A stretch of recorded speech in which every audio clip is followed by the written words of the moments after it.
I should have just laughed it off, taken my beer, and moved on. But no, I had to be a dumbass.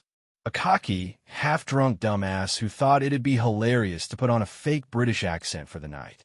My buddy Jake dared me, and like the moron I am, I leaned in, rolled my R's, and went full-on Sherlock Holmes.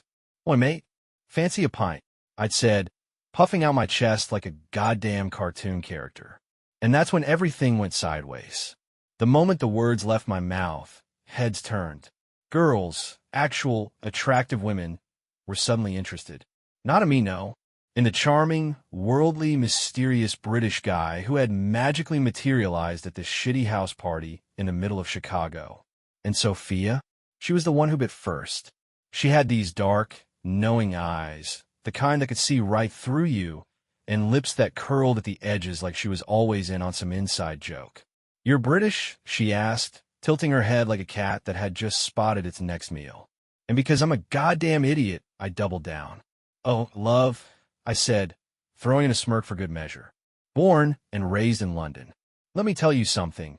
When you're a painfully average dude who's used to being ignored at bars, and suddenly a woman like that looks at you like you're the most fascinating thing in the room, you ride that wave." So I did. For months. I Googled slang. I watched interviews with British actors. I even practiced different regional dialects in case someone tried to guess where I was from. I was in deep. And the worst part? It wasn't just a stupid joke anymore. Sophia wasn't just into me. She was into British me. Every time I spoke, she'd light up like a damn Christmas tree. She'd giggle at the way I said rubbish instead of trash. She'd ask me to say bloody hell just to hear it. The sex? Unreal. Apparently, the accent made me sophisticated and dangerous. So what was I supposed to do? Tell her the truth and risk losing her? Hell no. I kept it going even when it became exhausting. Even when I started avoiding certain words because I wasn't sure how a real Brit would say them.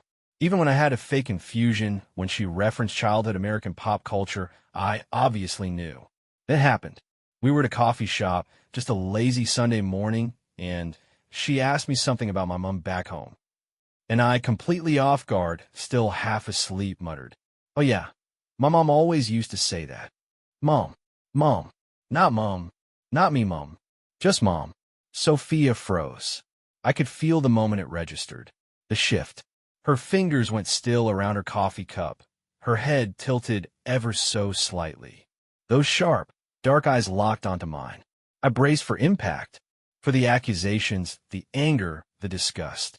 Instead, she just smiled, a slow, knowing, goddamn smug smile. "I knew it," she said, leaning back in her chair. "I was just waiting for you to admit it." My brain short-circuited. "Wait, what?" She laughed, full and rich, like I was the biggest dumbass she'd ever met. "Babe, you think I didn't know? Your accent's good, but it's not that good." I felt like an idiot, like the biggest clown at the circus, standing there with my big red nose and floppy shoes while the audience howled. I swallowed. "You knew." Of course I knew. She took a sip of her coffee, eyes twinkling over the rim. "But honestly, it was kind of hot watching you try so hard. Histoire de hair. Months of stress, of meticulously crafted bullshit, of dodging questions, and living in constant fear of slipping up. All for nothing. And she was just sitting there, laughing. I should have been mad. I should have felt stupid. But all I could do was laugh too. Because, Jesus Christ. Of course she knew. 2 years later, we were married. And at our wedding, during the vows, she made me promise, in my best British accent, to always be honest with her from now on, love. She thought it was hilarious. I thought it was a fitting punishment. And yeah, I still do the accent sometimes. But only when she asks. It should have ended there. A good laugh, a wedding, a story to tell at dinner parties. But life's not a goddamn sitcom. Life is a twisted, smirking bastard who gets off on turning your dumbass choices into full-blown catastrophes. And me? I was about to learn that the hard way. The thing about faking a whole goddamn identity for months is that it fucks with your head. Even after Sophia let me off the hook, I still caught myself slipping into the accent without thinking. Ordering coffee? "Cheers, mate." Talking to a stranger? "Aw, no worries, love." I had programmed myself like some malfunctioning AI, and now my circuits were fried. Sophia loved it. Thought it was adorable. Until the moment it wasn't. It started with a dinner party. Just one of those too fancy gatherings where everyone pretends they know shit about wine and politics.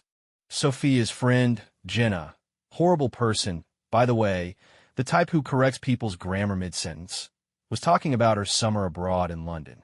And I had a few drinks in me. The accent came out like muscle memory. Jenna's eyes narrowed. Oh, which part of London are you from? Now, I'd prepped for this. Had a whole backstory locked and loaded. Brixton, I said, smooth as silk. She scoffed. Scoffed. No, you're not. My stomach dropped. Sophia shot me a look across the table, somewhere between do not engage and oh, this is going to be good. Jenna leaned in like a vulture, sniffing a fresh corpse. What school did you go to? I blanked. Total brain wipe. Oh, yeah, that's what I thought. She leaned back, smirking. You're full of shit. It was like a record scratch in my brain. Months of pulling this off, and now this human migraine with a superiority complex was calling me out? In public? Nah, fuck that. I smiled. A slow, deliberate, fuck you kind of smile. Oh, I'm sorry, Jenna. Did I say Brixton? I meant, Hackney. Sophia choked on her drink. Jenna scoffed again, clearly delighted. Right, Hackney. And you just forgot where you were from. I shrugged. I've been in the States too long, love. It all blends together. Jenna looked like a shark who'd smell blood. Oh, really? What's your football team, then? Now, I like football. American football. But British? No fucking clue. Ah, Manchester. The entire table erupted in laughter. Laughter. I had no idea what I had just said wrong, but apparently, I just confessed to high treason. Oh, Manchester? Jenna howled. You mean City or United? My brain scrambled for context clues, grasping at anything that might save me. Sophia? Useless. She was doubled over, tears in her eyes. Everyone else? Watching like I was a goddamn circus act. Yeah, United. Jenna wiped a fake tear. Of course you do. Just like every clueless American who pretends to know football. And just like that, the jig was up. Sophia finally caught her breath, clinking her glass against mine. Oh, babe, that was brutal. I should have been humiliated. Should have felt like the idiot I was. But instead, I grinned. Because, yeah, I'd just been publicly roasted, but you know what? I still had the girl. I still had the marriage. And at the end of the night, when we got home, when Sophia curled up next to me, still laughing, I realized something. I didn't need the accent anymore. I didn't need the act. Because somehow, against all odds, this ridiculous mess had become something real. So yeah, maybe I still slip into it sometimes. Maybe I still play it up for fun. But now, it's on my terms. And Jenna? She can go fuck herself. You'd think after being publicly humiliated at dinner, I'd finally drop the whole British act for good. But no, apparently, my brain had other plans. See, the thing about living a lie for so long is that it becomes second nature. It embeds itself into your muscle memory like a bad habit, one that kicks in at the worst possible moments. I could be minding my own business, buying a coffee, and suddenly Cheers Love would roll off my tongue like I was a Peaky Blinders reject. My mouth was on autopilot. Sophia thought it was adorable. She'd mimic me, over-exaggerating in the worst Cockney accent imaginable, cackling like a gremlin. Oh, fancy a spot, OT, govna? She thought she was hilarious. I thought she was a menace. Then came the job interview. I wasn't even looking for a new job, but this one practically fell into my lap. A friend of a friend thing. Big company, way better pay. The kind of gig that makes you rethink your entire career. The interview was on Zoom, which should have been an easy win. Except the moment I logged on and saw the hiring manager's name, Clive Whitaker, my panic response kicked in. British. The guy was British. Am I dumbass? My fully grown, mortgage-paying dumbass? The accent slipped out before I could stop it. Ah, pleasure to meet you, mate. Hope you're well. Hope you're well. Hope you're well. It was over. The second those words left my mouth, I was locked in. There was no undoing it. No backpedaling. If I suddenly switched back to my normal voice, I'd sound like a lunatic. So I had no choice. I leaned in. I went full BBC News anchor. Right, so, bit about me, yeah? I've been in marketing for about 8 years now, working across multiple industries. I was nailing it. Clive was eating it up, nodding along, throwing in the occasional, brilliant, like we were two old mates at a pub. The interview ended with him grinning. We'd love to have you in for an in-person meeting next week. Fuck. Next week. In person, where I would no longer have the safety net of my camera's mute button. Sophia lost her mind when I told her. Collapsed onto the couch, wheezing. You dumbass. You absolute weapon. Babe, I panicked. What was I supposed to do? Not pretend to be British. She had a point. I had a week to figure out a plan. Either come clean before the meeting, fake a mysterious illness to cancel, or double down and pray to whatever God handles this kind of dumbassery. Naturally, I picked the worst option. I doubled down. The morning of the meeting, I rehearsed in the mirror, practiced my vowels, fine-tuned my slang. I even watched an interview with Tom Hardy to really sell it. When I walked into that office, I was a man possessed. Clive, mate. Lovely to see you in the flesh. He introduced me to the team. For other people, 2 Americans, 1 Australian, and of course 1 more Brit.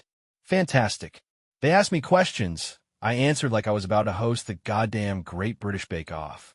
Everything was going brilliantly until Clive, smiling like a proud father, asked, "So, what part of the UK are you from again?"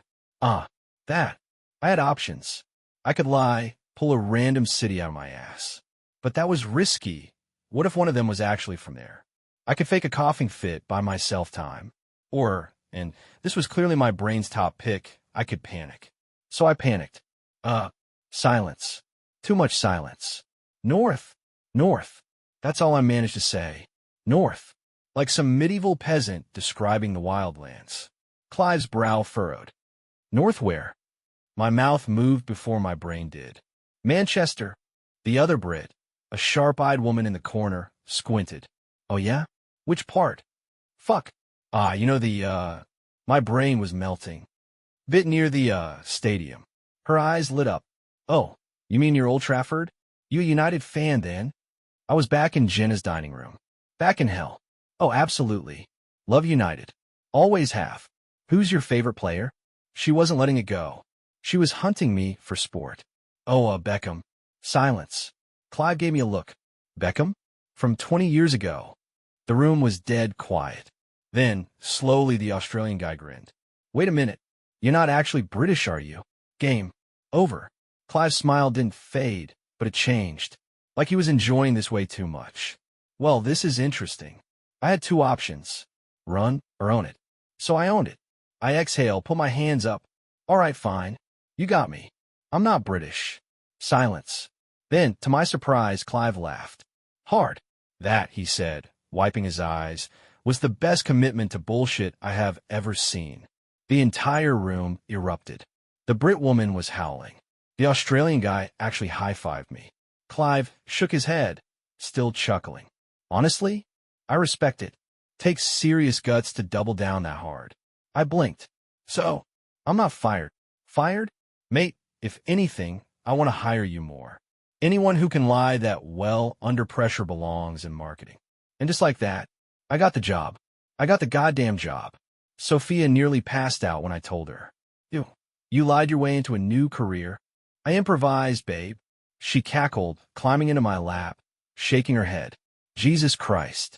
I married a con artist. So yeah, turns out, the fake accent wasn't a total disaster after all. And Clive? To this day, he introduces me at company events as our very own undercover Brit. I should feel bad. I should feel guilty.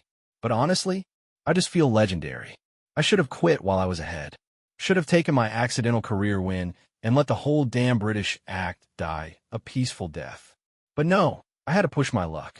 Had to let the high of getting away with it go straight to my head. And let me tell you, pride, it's a dangerous bastard. A slippery slope that drops you right on your ass the second you think you're untouchable. It started small, little things. The office loved the Brit guy, so I leaned in. Started exaggerating the accent, throwing in random bits of UK slang I barely understood. Someone would mention lunch, and I'd blurt out, bit peckish in it. Someone asked how my weekend was, and I'd respond, absolute madness, mate. Proper mental. I was killing in the office. Clive treated me like some kind of exotic workplace mascot. Every time we had a new client meeting, he'd introduce me with a grin. And this here is our very own British import. People loved it. And then Sophia, bless her absolute gremlin heart, got an idea. "Babe," she said one night, sprawled out on the couch, scrolling through her phone. "You should start a TikTok." I frowned. "A what?" "A TikTok," she repeated, flipping her screen toward me. "Look at this. Americans eat that shit up. Fake accents, British slang, cultural differences, it's gold. You can make actual money off this." I stared at her. "You want me to what? Just film myself talking like an idiot?" She grinned. "Yeah, exactly that." It should have sounded ridiculous, but I'd already built a whole damn career off this mess. Why not see how far it could go? So I did it. Set up a TikTok, threw up a few videos, me ranting about American biscuits versus British biscuits, making fun of weird US phrases, reacting to proper English stereotypes. And then, the worst possible thing happened. I blew up. Hard. Thousands of followers overnight. Then tens of thousands. Then hundreds. People were obsessed. The comments were a mess of "OMG, say aluminium again," and "Can we just agree British accents are superior?" Women were thirsting in my DMs. Brands started reaching out for sponsorships. Sophia lost her mind. "This is the funniest thing that's ever happened to me," she cackled, watching me stress over a paid partnership email from some tea company. "You're a fraud. A professional fraud." She wasn't wrong. And then came the real problem. The UK found me. I should have seen it coming. The internet is global, after all. But I was an idiot, too busy riding the high of my accidental fame to consider the millions of actual British people scrolling through TikTok, just waiting to rip my American ass to shreds. The first warning shot came from a comment. "Bruv, this guy ain't British." "No way." Then another. "Mate, why does this sound like someone doing an impression of an impression?" And then I got stitched by an actual British influencer. This guy, big following, very real accent, made an entire video dissecting my bullshit. Right, so this lad air reckons he's from Manchester, yeah? But tell me why his vowels are doing a whole-ass tour of the UK. One second he's posh London, the next he's trying to be Cockney, then suddenly he's Northern. I swear this man learned British from watching Harry Potter and Top Gear at the same time. His comments? Ruthless. His accent is having an identity crisis.